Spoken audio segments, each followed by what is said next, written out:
libadde essanyu wamu n'okunyenya ku gali b'enjole ku ssomero lya Kingdom Jewels Nursery and Primary School ku luguudo lw'e Salaama wakati mu basomesa abazadde n'abayizi okwebaza Katonda olw'obuwanguzi bwe yabatuusizzaako mu bigezo by'ekibiina eky'omusanvu ebyatulibwa omwaka oguwedde.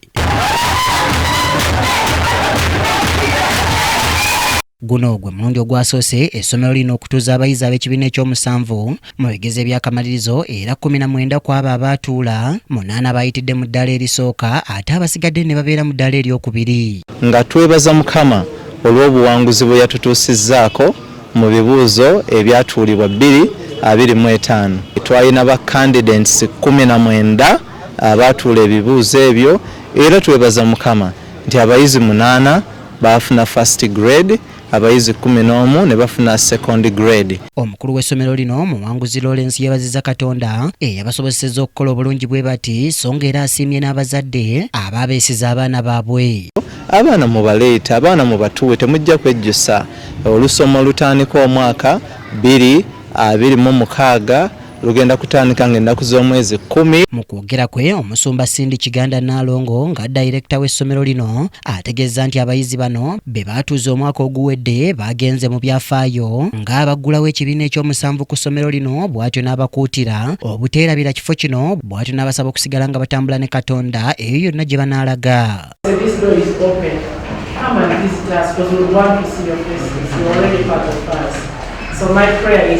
Go to lead you to the right school and please take care of yourself. I know most of you are going to be boarding.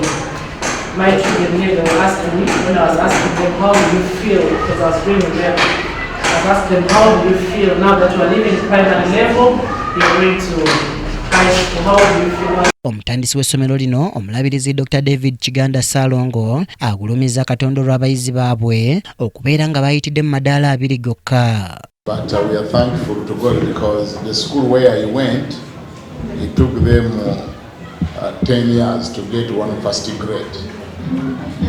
You can see how things have changed very fast. Today, here we are, that while this is our first harvest, we came out shining. But we thank God that we only have first grades and second grades, period. Mu ngeri y'enjawulo asiimye omukyala we Pastor Cindy Kiganda olw'okufaayo ennyo eri abaana ng'agamba nti teyeebakanga ng'asabira abaatuula ebigezo okubiyita obulungi so nga n'abasomesa abeebazizza olw'omulimu amakula gwe bakoze. Again, I want to thank the resident director. I know how much he go through the sleepless nights. By the time exams were sat, we happened to be abroad. We're in the US and Canada. But if I can tell you, the few hours she could only sleep, she was always praying for the candidates to see that they make it. Her body was in the US, but the spirit was always here. She always wanted to know what's going on, what has happened now, what are they doing, which paper are they doing next to, and all that. N'abayizi beebazizza Katonda olw'okubasobozesa okukola obulungi ssaako n'abasomesa baabwe be bagamba nti babakoze bulungi. Thank God for Mami Cindy and Bishop because they have taken care of us. They have done everything which is possible for us. And I thank our class teacher, Teacher Herbert. Not every school, once it starts, it's very hard to get a first grade. But Kingdom Jewels, we have got 8 first grades and 11 second grades. I also thank the staff of Kingdom Jewels that, because they had sleepless nights, though they were so much, like they could always wake us up at 4. At least I'm happy and I'm here at school to celebrate. I thank God that He enabled me to pass through the difficult situations. Who has enabled me to pass very well. And our teachers, I am so grateful for the job they have done.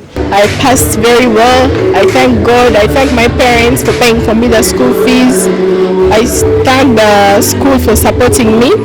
Abamu ku bazadde abasobola okuleeta abaana wano ku Kingdom Jewels basiimye Katonda olw'ebyo byasobodde okubayisaamu era ne beebaza ate management eya Kingdom Jewels era nga beebazizza Bishop David Livingstone Kiganda wamu ne Pastor Cindy Kiganda ate olw'omukisa gwe baabawadde. Estini yafuna omukisa ne banne twagenda ku kkanisa mu Kisenyi ne babeera examined abaqualifyinga ne baqualifyinga yalimu nebaza Katonda ne tusobola okujja wano.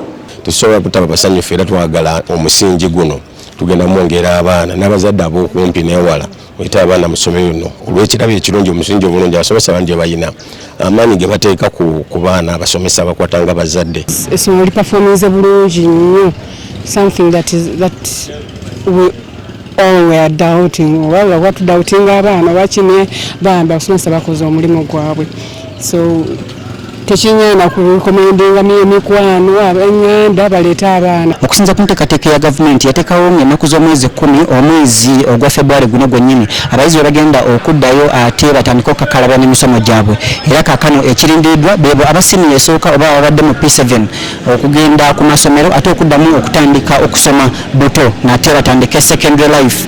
Nze Kyambadde Shadrack Joshua wano e Salaama Munyonyo.